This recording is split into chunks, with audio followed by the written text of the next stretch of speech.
Hello and welcome to Amica Mutual Pavilion here in Providence, Rhode Island as the NCAA Tournament continues for the Purdue Boilermakers, gearing up for its round of 32 matchup with 12-seed McNeese. You can call them a Cinderella. They don't view themselves that way, and neither do the Boilermakers. They upset Clemson on Thursday, setting up for a date with the Boilermakers on Saturday, 12:10 p.m., the tip time of that one. And we caught up with the Boilermakers during practice on Friday as they gear up for this matchup. They know their mindset. They got to be locked in. It's going to take Purdue's best effort to get the win and get to the Sweet 16 for the sixth time in the last 8 NCAA tournaments. We went inside the locker room, caught up with these players, and of course head coach Matt Painter as they gear up with this matchup with the Cowboys. I mean, they're obviously a great team. They've made it this far for a reason, and I mean, I feel like it'll be kind of a similar game to what we played to yesterday. But obviously they're a little bit more aggressive, a little bit more athletic, and I think their defensive pressure will be a little bit heavier, and they switch 5 ways. So. I know you've talked about the experience you guys had in the tournament last year, but even the year before that, you've seen both ends of things, being in the national championship, being in the first round. How do you kind of combine those for an experience where it's a second round game where how does that kind of change? Just take it one game at a time.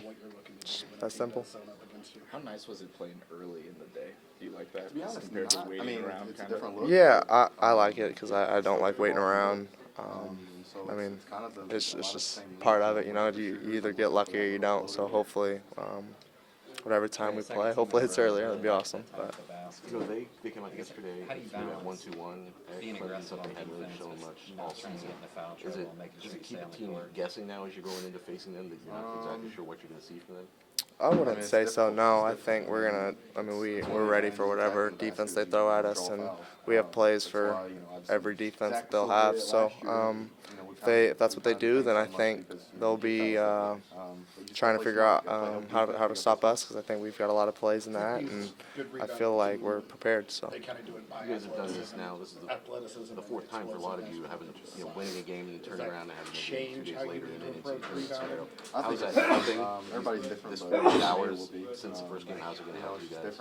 Yeah, I mean, I think just not having a lot of time off, I feel like that kind of throws people out of rhythm. So I think just being able to take a day and practice, do their prep and stuff, I think that helps as well. And then just the next day, like, you go and play a basketball game. I think that's why we're all here, to play basketball. So we're doing what we love, and we're just enjoying every moment. I know it's one game at a time, but the next round would be an Indy. Does that provide any extra going back closer to home, or just focus here? Yeah, I mean, our focus is here because obviously we got to win here before we can get to that point. So obviously we're focusing on that, but if we do make it to the next round, I mean, obviously that's in our backyard. So have a good environment, and like we always have there, and it'll obviously be fun for us. So. What were you most satisfied with defensively this last week as a team? I think just rebounding and limiting turnovers, which I know that's not defense, but I think just rebounding and stuff, I felt like we guarded their stuff pretty well, and we rebounded out of it, and we were able to push the transition. So. It's like, how do you trust something? I mean, it's more of just understanding that I've been here before, I've had experience doing it, and, you know, I trust my teammates, and they're going to get me in the right spots. Yeah, I mean, really it is just trusting the work that, you know, you've been here and you've practiced, and, you know, it's your moment, so you got to take advantage of it. I know you probably just answered this, but what did you see from McNeese just in the last 24 hours, just watching them and what challenges they might present to you? Well, they play hard, and anybody that plays hard, you know, they're going to be a challenging team. I don't think they're, as far as their sets or anything, it's nothing that we haven't seen. But definitely how hard they play and how much they want to win the game is what sets them apart from other teams. Any extra, it's one game at a time. I know that to get to Indy next week, you got to win, but does that provide any extra motivation being in your backyard for a possible Sweet 16? I don't think for us. I think we have, you know, all the motivation in the world. There's a lot of goals that we didn't get to accomplish this year in the regular season, and so you know, our ultimate goal now is to win national championship. So we got to win this next game to do that. When you talked yesterday about Will getting his opportunity, but obviously, you want to stay on the floor. So how do you eliminate some of those fouls? It seems like a lot of them are going for the offensive boards. Is it just better positioning that you've got to get on boxing out, things like that? Yeah, I haven't seen the film of specifically the last game, but I mean, it's really just when you get a foul, you got to play different. They're going to be looking for certain things, and you gotta hope the officiating is not going to get you in trouble for it. You take the experiences of last year and combine that with the experience 2 years ago and that heartbreak, kind of combine it for the approach that you're in now. A lot of you guys have been in 2 or 3 NCAA tournaments. I mean, it's really just experience. I mean, like I said, we've had highs and lows, but we've also been in like every situation we're going to be in March, and so there's nothing that we're going to see tomorrow that's new to us, and that's just such an advantage. For us, I don't think anybody on our team has nerves. Even the young guys, they don't really have nerves, and so when you can play like that, you're going to make less mistakes. Did you kind of see that against High Point? They closed it to 3, and it seemed like your team was very composed in a tight situation, and came through and went on the run there. Yeah, for sure. Especially when our bench came in. Like I said, Will came in, Miles came in. Miles and Cam had those back-to-back put-back dunks. I mean, you get those and you understand that they're not nervous. They're ready to contribute immediately. You played early yesterday. You play early tomorrow. Do you like that as opposed to kind of waiting around maybe? Everybody's different. Even on our team, everybody's different. But I love it. Yeah, I love playing early. I don't like waiting for the game. I love going right and playing. What presents challenges with that group? Yeah, they got a deep team. A lot of guys that can dribble, drive, and score, and then multiple guys that can step out and shoot it. They play really hard defense, and it's going to be a tough game from start to finish. What did you take from your guys' performance yesterday? Maybe you didn't think of right after the game that, maybe we could have done that better. Man, we did that really well. Yeah, I thought everyone was connected. Obviously, in March, it's a 40-minute game, and other teams are going to make shots and go on runs. So when you can contain their runs and have everybody step up coming off the bench, it's huge for a group like us. Does clicking as far as rebounding goes, it's not like they were small yesterday. Does that travel? Is that something you can capitalize on and make that something you hang your hat on? For sure. I think when you win a game, and part of it's due to out-rebound him by like around 20, I think it was, it's obviously going to be a huge emphasis for us moving forward, especially a team like tomorrow where they get a lot of offensive rebounds, and when you do get your defensive rebounds, you can get out in transition. One game at a time, everyone's told me this, but being the Sweet 16 in Indy, does that provide anything extra for you guys? Like, already emphasis on winning, but we get to go to the backyard if we advance. Yeah, obviously it'd be great to be back home with our fans, but Sweet 16 is Sweet 16 no matter where it's at. So getting our guys ready to go tomorrow at noon and then going from there. Speaking of noon, you played early yesterday, you play early tomorrow. Do you like that as opposed to waiting? Yeah, especially with all the games on TV, it's nice to get home and watch them, but I think it's ultimately it's great to get up and get the game done with and get ready to go right from the start. How are you feeling physically? Good? Yeah, good. It's nice. Obviously, the end of the year is a lot. You get banged up, but it's March. You got to be ready to play. Offensively, they have a lot of guys that can score the basketball. They have guys who can shoot. A lot of guys can get downhill and score in the paint. And so, that's kind of, something that we've struggled with a little bit this year is just opponents and how much they've been able to score in the paint. So, recently that's been an emphasis, and it will continue to be an emphasis. And then, defensively, they switch a lot. Super athletic, physical. They got a lot of guys that can guard a lot of positions. So that's kind of what we've seen, so far offensively and defensively.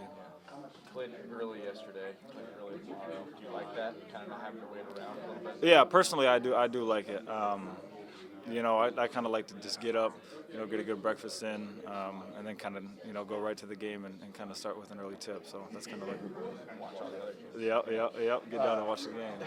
What did you glean from your guys' performance yesterday that can be carried on? Well, I think we rebounded the ball tremendously well. I think a lot of guys contributed to that. I read that Jakar had 8 rebounds all in the second half, which is extremely big time.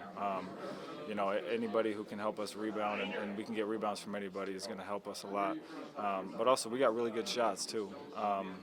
we might not have made everything and we didn't shoot the ball great, but, we got really good shots. So if we can continue to do that, continue to play defensive rebound, and we're going to put ourselves in a good position. So next round, it's one game at a time. Everyone's told me this, and I know this, but next round is in Indy. Yeah. Does that provide anything extra for you guys to get back close to home? Like you said, it's hard to kind of think, ahead because we're so focused on the game tomorrow. But, obviously our fans travel extremely well, and anytime we get a chance to play in front of them and if we get to Indy, that's something that would be huge for us. But the main focus is tomorrow.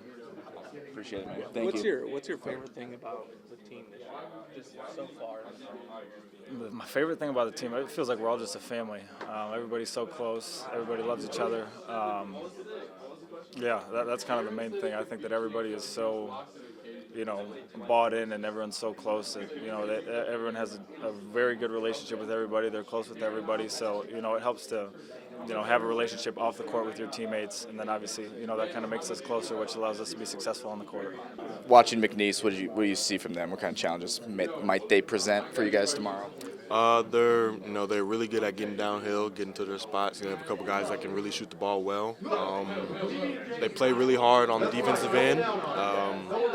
I think they just, they play their game. They don't get it outside their game. So I think that's, those are the teams that are really hard to beat because they know what they're good at. So I think they just stick to it. I think for us, I think it's just a matter of locking in on defense, knowing what they're gonna do, and just limiting them to shots, rebounding well on the defensive end, and also offensively, hopefully we can carry that same energy that we had on offense, rebounding, getting those extra shots, getting those free points. What's your favorite thing about this team this year?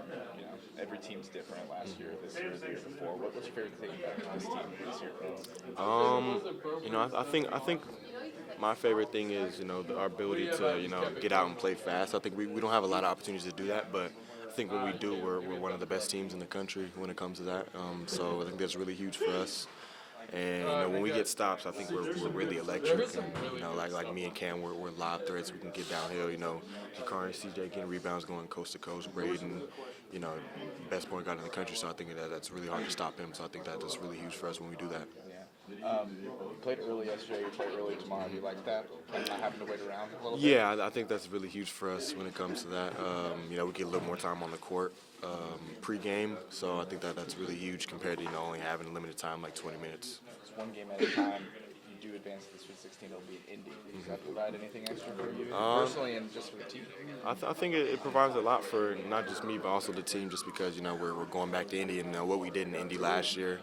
And I think that's really huge for us, and it's basically a home game, so I think that would be really huge. And I think whoever we play, I think it'll be a good game. So I think it'll help us a lot to have a really good crowd. You're trying to make every game similar, right? Not get too high, not get too low. But the NCAA tournament, is it ramped up at all? You get up for this kind of stuff, or you try to keep it level? I think we've learned to try and keep it level. Especially me, I like to play level, not too high, not too low, like you said.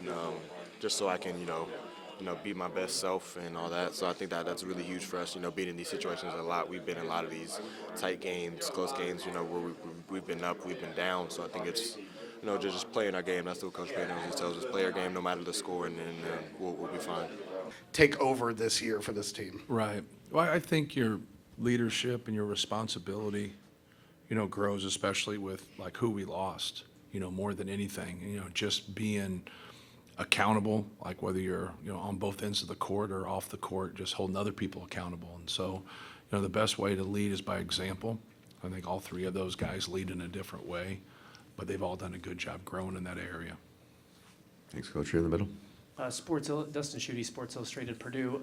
Matt, it seemed, this could be my untrained eye, but it seems like the last 2 or 3 weeks, maybe you've gone to the offense-defense substitutions a little bit more frequently, particularly with Will Berg and Trey Kaufman-Renn, maybe throw Caleb in there a little bit. Has that been more of the foul situation, game situation, or what do you like about Will coming in those situations? I guess what's kind of been the philosophy behind that? Yeah, it's been Trey's foul trouble, and then it's also been a bigger center.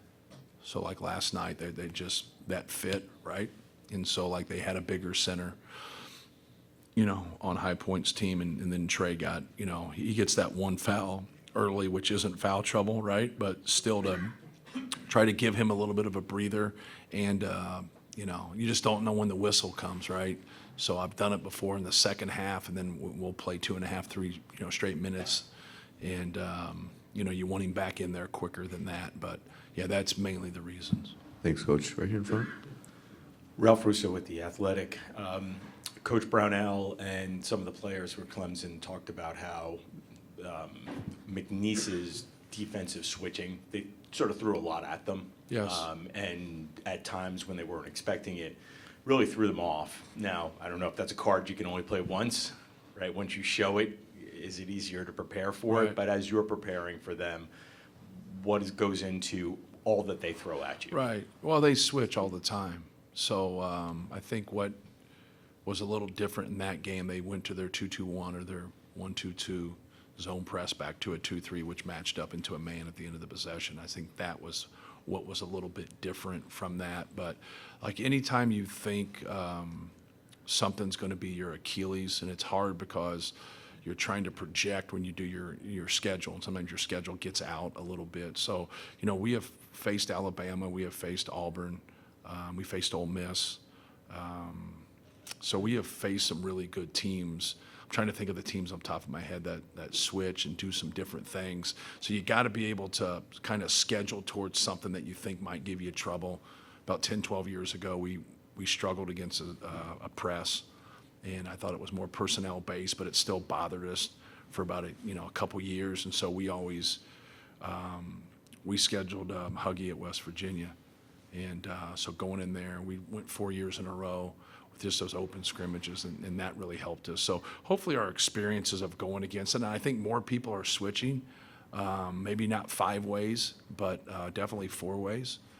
In college basketball now, you see it obviously in the NBA a lot, but it's not what they do, it's really how they do it and how hard they play and how they close down passing lanes and how they keep pursuing the basketball.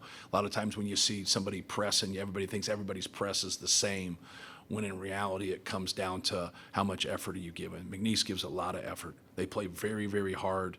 They don't give up on plays. They get a lot of deflections. They get a lot of steals. And you just got to do a good job of taking care of the basketball and then understanding how to go about it. When you drive, you have to drive to space. If you're gonna drive to where bodies are, they're gonna take the ball from you. Thanks, Coach. Here and back. Eric Rube with the Providence Journal. Coach, how do you counteract a double-digit seed when they have some of that momentum, some of that swagger coming in off an upset of their own? What do your guys have to do to kind of take control and maybe get some confidence of your own early? Yeah, well, it really doesn't matter, what your seed is. They're a great team. Look at them like you're playing Auburn. Look at them like you're playing Michigan State. They have great players. They have a great coach. They've obviously gained some steam here, and that's the narrative. But when the game starts, the game is still the game, and they play hard. So look at them for what they do and make sure you're selling that to your players about how quick they are, how athletic they are, how tough they are, how they get into gaps. And it's just like, making a clip tape, okay? Here's what works against them. Here's what does not work against them. Do as much of this as you can and stay the hell away from this, because they've proven that they prey on that. Whether it's their extra effort, getting extra possessions on the glass, whether it's their pressing ability, whether it's their switching into their ball swipes.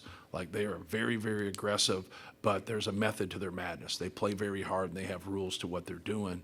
So just have that discipline and be able to stay with it, and then try to build that throughout the course of the game, because there's going to be mistakes made like there is in every game. Make sure we keep huddling, make sure we keep talking, and stay on the same page. Thanks, Coach. Good, Nicole. Nicole Auerbach, NBC. Matt, you guys have seen some of these great mid-majors and low-major teams over the years. Mm-hmm. There's certainly a fearlessness in some of them. We didn't really blink collectively as 12-5 upset yesterday here. Is it as simple as the portal and immediate eligibility, or what do you attribute some of these talented teams, cohesive teams? Well, if you look at all the stops that their players have been to, if you just look at their team, they have high major players on their team, and sometimes guys on their team that have never been to a high major are still high major caliber players. If you're good, you're good. And they have a lot of really good players, but more than anything, they're connected.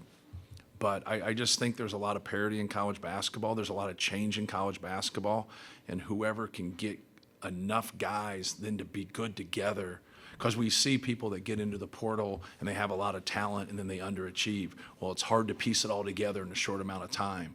But you see those coaches that do a better job than other coaches doing it just because they have that discipline and they get them to buy into their system.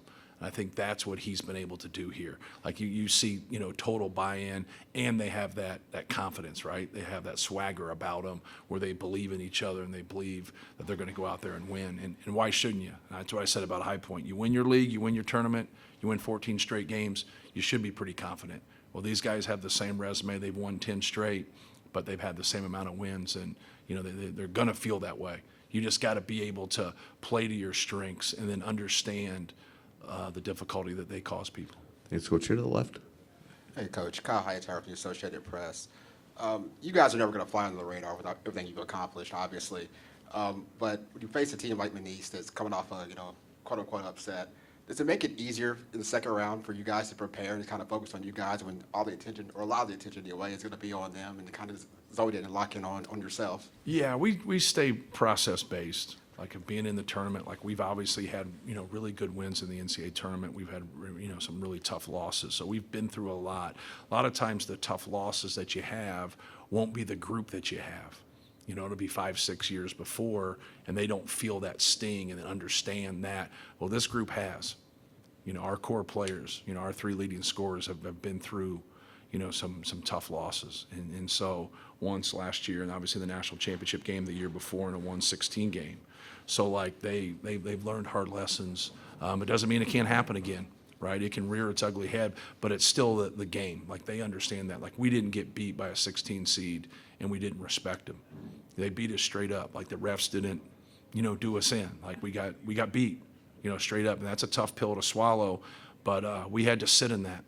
And we did something about it the next year. Even though we didn't end up winning the whole thing, we still did something about it. So kind of shows to the character of the guys that we have.